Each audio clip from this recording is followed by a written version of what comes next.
اور ان کے رویے میں ایکسکیوز بھی شامل تھا، ان کے رویے میں وہ معافی شامل تھی جو کہ معافی مانگنا محمد علی کی فطرت میں شامل نہیں تھا، مگر اس کے باوجود انہوں نے اپنے رویے میں، اپنی باتوں میں، اپنے کردار میں ایک ایسی تبدیلی پیدا کی کہ زیبا بیگم ایک مرتبہ پھر ان کی طرف مائل ہو گئیں اور اچانک سے پھر اطلاع آئی کہ محمد علی اور زیبا کی شادی ہو گئی ہے۔ یہ خوبصورت اور مثالی جوڑا مرتے دم تک قائم رہا۔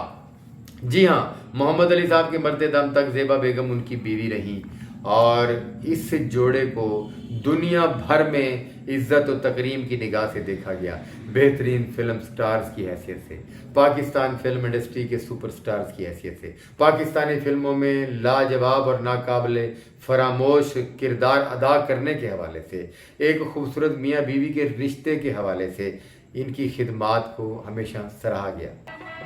شادی تو ہو گئی، مگر کہتے ہیں نا کہ بڑے پرابلم ہوتے ہیں کہ جب فلمی جوڑا آپس میں شادی کر لے اور پھر فلم انڈسٹری میں بھی رہے، اور ایسا ہی ہوا۔ اسی دوران ہی پاکستان فلم انڈسٹری میں ایک اور خوبصورت ہیرو وارد ہوا جسے چاکلیٹی ہیرو کا خطاب دیا گیا، جسے مرد طبقے کے ساتھ ساتھ خواتین طبقے نے اتنی محبت دی، اتنا پیار دیا کہ خواتین اس ہیرو چاکلیٹی ہیرو کی دیوانی ہو گئیں، اس سے محبت کرنے لگی۔ اسی طرح وحید مراد کا بھی ایک سٹائل تھا کہ وہ اپنی ہیروئن کے اتنے کلوز ہو کر کام کرتے تھے کہ دیکھنے والے یہ سوچنے پر مجبور ہو جاتے تھے کہ وحید مراد اور یہ ہیروئن سچ میں ایک دوسرے کے دیوانے ہو کر ایک دوسرے کی محبت میں شامل ہو گئے ہیں۔ جب زیبا بیگم نے وحید مراد کے ساتھ فلموں میں ہیروئن کا کردار ادا کیا، کیونکہ سب جانتے ہیں کہ وحید مراد کے باپ کا ایک فلم پروڈکشن دفتر تھا اور وہ اس ادارے کے زیر سایہ فلمیں پروڈیوس کرتے تھے۔ وحید مراد بھی ایز پروڈیوسر آئے اور انہیں فلمی ہیرو بننے کا مشورہ بھی زیبا بیگم نے دیا، اور جب زیبا بیگم نے ان کے ساتھ فلمیں کی ایک اچھے دوست کی حیثیت سے تو وہ بہت قریب ہو گیا، اور یہ قربت بھی محمد علی جیسے غصہ آور انسان کو نہ بھائی، اور اس طرح زیبا بیگم اور محمد علی کے درمیان وحید مراد کی وجہ سے اکثر اختلافات رہنے لگے، اور ایک دو مرتبہ وحید مراد اور محمد علی کے درمیان زیبا بیگم کی وجہ سے سخت جملوں کا تبادلہ بھی ہوا۔ فلم انڈسٹری والوں نے بھی اس بات کو محسوس کیا کہ محمد علی زیبا کی وجہ سے وحید مراد کو بالکل اچھا نہیں سمجھتے، اور آخر وہ وقت آ گیا جب محمد علی نے زیبا بیگم کو وحید مراد کے ساتھ فلمیں کرنے سے منع کر دیا، اور زیبا بیگم نے اپنا گھر بچانے کے لیے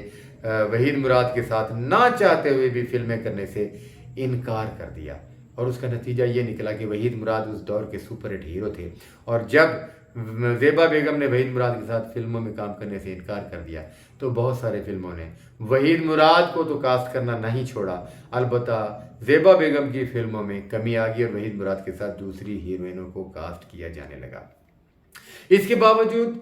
زیبا بیگم کی زندگی میں جتنی فلمیں آئیں، ان کے حصے میں جتنی فلمیں آئیں، بہت کم ان میں فلاپ ہوئیں۔